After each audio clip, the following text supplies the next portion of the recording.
NFC Championship game can be heard here on 97.5 The Fanatic this Sunday. Thanks to our friends at Westwood One. Ian Eagle and Kurt Warner will be on the call. So you'll be able to listen to that game live right here on 97.5 The Fanatic. The pregame coverage from Westwood One begins at 2 o'clock. So the pregame show with myself and Bill Colarulo and Connor Thomas will go from 11 to 2. But from 9 to 11, Johnny, you're going to be working. I'm working with the man who's going to lead the show, Andrew DeCecco. Good morning, Mr. DeCecco. Good morning, guys. Great to be with you on this Football Friday. Are you juiced up? Like, I know you're Mr. Journalist, you're Mr. Unbiased, but you get to cover an NFC Championship game, man. Look, anytime you get to cover a game of this magnitude, and I covered Super Bowl 57, and that was something that I'll never forget, but NFC Championship game in Philadelphia, again, it doesn't get any better than this. I can't wait to cover it. You remember me leading you to good pizza? We went to Pomo Pizza. Yeah, we did. Was that the place that people said is literally the best slice they've ever had? I got to tell you, it's great pizza. It was very good. Like, you wouldn't think Phoenix, Arizona, you're not going, I'm expecting to have the I remember I talked pizza. to Bobby about it. And I was like, can you really have a favorite slice of pizza? But I guess you can. I got to tell you, this place is exceptional if you're ever there. Pomo Pizza. Wait till Love that. Wait till Bourbon Street. All right, Mr. DeCecco, and let me just get this out of the way because I don't need this conversation being halted. You're listening to 97.5 The Fanatic, WPEN and WPEN HD1 Burlington, Philadelphia, Beasley Media Group station, broadcasting live from the Comcast Business Studio, powering possibilities. We're going to get to the Joe Witt stuff in a second, but I want to start here. I am concerned about Cam Jurgens because if he was just taking the day off, I would imagine they would have had somebody else under as the center position, and they wouldn't mess around with Landon Dickerson and also Mekhi Becton. The fact that Cam Jurgens was out and Landon Dickerson slid over to center and Mekhi Becton slid over to left guard and Tyler Steen was getting reps at right guard, that tells me there's something to it.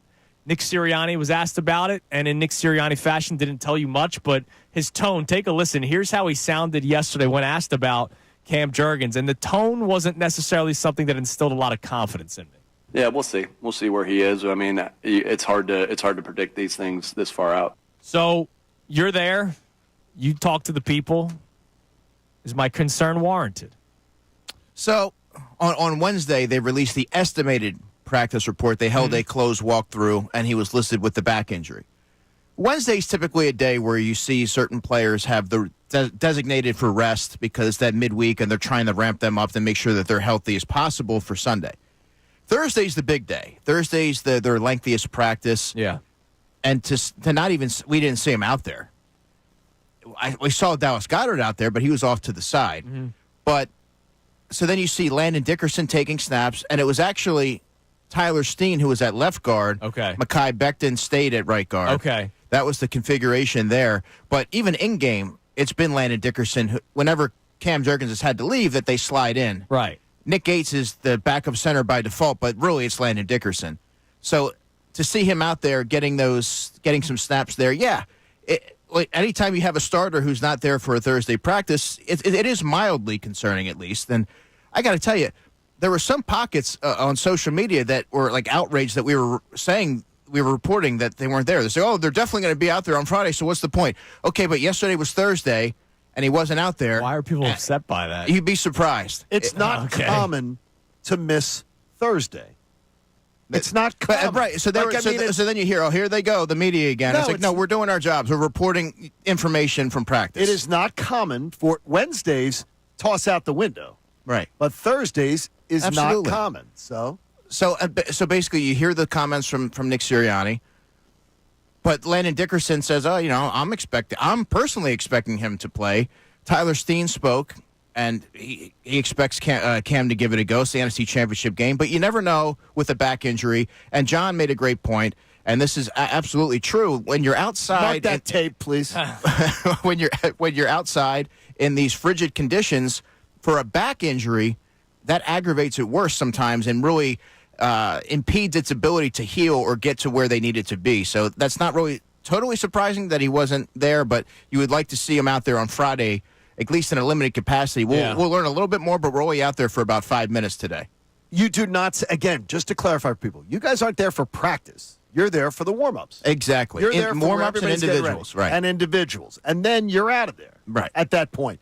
I was led to believe last night by a pretty well-informed person that we will see Cam Jurgens today. If all goes according to plan, we will see him out there today, probably listed as limited. Right. So he'd be limited. So there's always the chance that we might see him out there for team stretching, and we'll be able to report that. And then there's also a chance that for the 5 minutes that we're out there, we don't see him out there, but that doesn't mean that he doesn't come out after we're gone. That is correct. See? Right. Okay. There you go. This is why this is the insight we need. This is and why that's we good. talked to Andrew DeCecco. So we might say we don't see him right now, but then we go in, and then maybe 10 minutes later he's out there or he's doing work elsewhere, and we just, and it comes out later. Competitive advantage. Right. There Nick you go. Sirianni would do. All right. Bulletin board material time there, Mr. DeCecco. So yesterday, Joe Witt, defensive coordinator to the Commanders, said something, and we are not naive. That is 100% said behind closed doors in much more colorful ways. And that was about Jalen Hurts, and if he ever breaks contain and starts running with the football, what they would try to do to him. Take a listen to what Joe Witt said, but the question is, are you surprised it was said publicly? Take a listen. We've had a number of these guys that we've had to prepare for, and so the one thing is if he's going to run the ball, and if the coordinator makes a decision for him to run the ball, we're going to treat him like a running back, and we're going to hit him that way, So that's their decision if they want to get him hit the way that he gets hit. If they don't, they'll keep him in the pocket. So, but that's what we're going to do. Are you surprised it was said? In a public setting, absolutely. Yeah. That's the classic case of a first-time defensive coordinator maybe not being as familiar in how to conduct himself at a podium. Now, it's one thing to say it behind closed doors, but to actually say that on a podium. This is also a coach who was for 3 years prior to this. He was the secondary coach and passing game coordinator for the Dallas Cowboys. So Jalen Hurts has been a thorn in the Cowboys side for a number of years. So he's probably a little bit frustrated of seeing Jalen Hurts kind of run up and down the field there. It's not something you say, but Nick Sirianni answered it as well as any coach could have. He said, no, when he's running the football, we're expecting teams to tackle him as such, but we're very cautious in our approach, and Jalen's cautious, and we're going to kind of approach it the same way. So I think that's bulletin board material internally. They're not going to vocalize that, but whenever you hear that and knowing how protective that offensive line is for Jalen Hurts and how much he's really endeared themselves to the team, that's going to be on their mind when they're out there. Vic Fangio would never have answered that question that way. Never. I mean, and that's the thing. So when you look at what the coach speak, I've been praising for like a couple months now. I think Nick Sirianni has gotten, I'm going to dare to say, he's getting really good at it. Very good. As far as his press conferences are better, his answers are better. He's cagey when he needs to be. He tells you what he needs to be.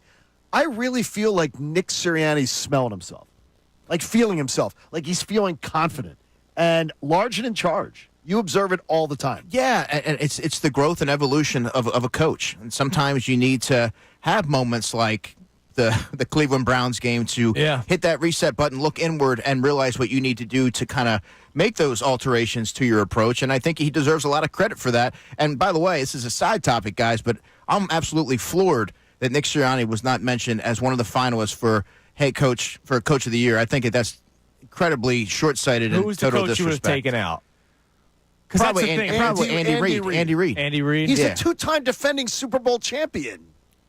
I mean, seriously, how is he the coach of the year? The two coaches that I would consider that should be the two finalists would be Dan Quinn and Nick Sirianni. They are the one seed. I think I think Quinn, O'Connell, and I do think, and you hate him, Sean Payton.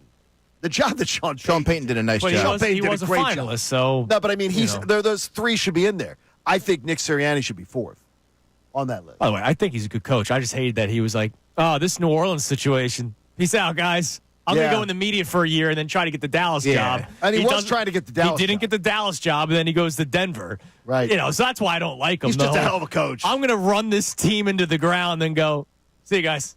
I'm out." Mickey Loomis did that. I'm out. Mickey Loomis did that. You don't think it was a combo? Yeah, I think Mickey Loomis is still large. He's been large and in charge time, but not. I don't know how he escapes all the bullets. So Andrew, do you expect chippiness on Sunday more so than just your typical NFC Championship game when you hear Joe Witt say what he had to say, defensive coordinator of the Commanders, and if there's the slightest thought of a cheap shot, maybe as he's running out of bounds, somebody extends their arm a little bit. Do you expect the players to be ready to go in case something like that happens? Yeah, I would expect them to kind of alert the officiating crew before the game. Keep an eye on this. Remember what happened last time. But I also think that the Eagles are going to be far more poised for this moment, knowing that the intention for the Commanders is probably going to be, how can we try to get under their skin? How can we throw them off their game and incite some sort of retaliation, which is what they did effectively against C.J. Gardner-Johnson in the first game. Jalen Carter's another one. The more they try to hold him, you wonder if they're going to try and get some sort of a response from him. But I think the Eagles will be ready this time. Andrew DeCecco is with us for the entire hour. Coming up next, we're going to get into the nitty-gritty. All right. Thank you so much for checking out our content on the 97.5 The Fanatic YouTube channel. Hope you enjoyed the video. And remember, you can always be checking the playlist. There may be something you missed from one of our shows during the day that you want to go back and check out. So every time you like a video, like it. Subscribe to the channel, and you'll have that great content coming to you every single day. You're greatly appreciated.